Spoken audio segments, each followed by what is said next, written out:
Hello बच्चों, let's understand question firstly. देखिए question क्या बोलना चाह रहा है। क्वेश्चन में आपको बोला जा रहा है consider the following molecule and statement related to them.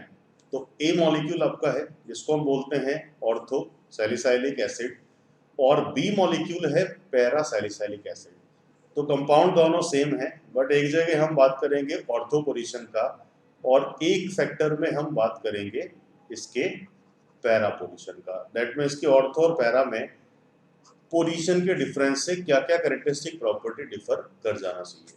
तो सबसे पहले तो अगर इन दोनों कंपाउंड में हम इनके पोजीशन के बिहाव पे चेंज की बात करें तो एसिडिक हाइड्रोजन और नेगेटिव ऑक्सीजन के बीच में एक बॉन्ड क्रिएट हो जाएगा जिसमें एसिडिक हाइड्रोजन इन्वॉल्व होता है। इसको हम क्या बोलते हैं? Hydrogen bond. With in a molecule अगर ये बॉन्ड क्रिएट हो रहा है तो इट विल बी इंट्रामॉलिक्यूलर।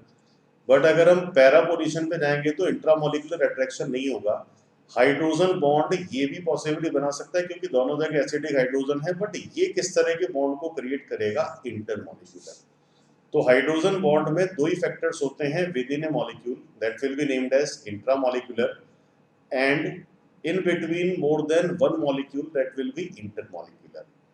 तो सबसे पहले अगर मैं बॉइलिंग पॉइंट एस्पेक्ट की बात करूं तो इंट्रामोलिकुलर बॉन्ड बनाने का मीनिंग बॉइलिंग पॉइंट थोड़ा सा कम हो जाएगा, लेकिन इंटर से ये बॉइलिंग पॉइंट इंक्रीज होता है।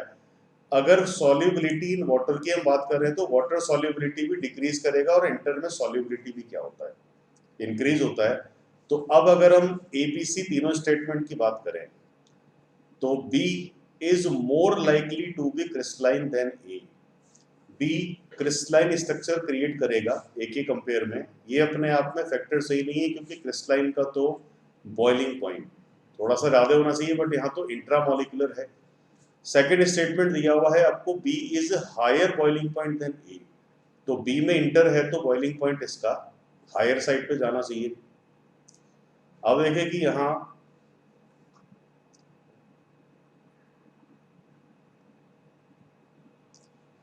ये स्टेटमेंट एक करेक्ट स्टेटमेंट हो जाएगा।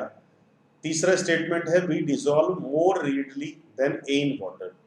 तो बी में इंटरमोलिकुलर है तो सॉल्युबिलिटी भी करेक्ट हो जाएगा। तो एक तो बी स्टेटमेंट करेक्ट है और एक कौन सा स्टेटमेंट करेक्ट है? सी।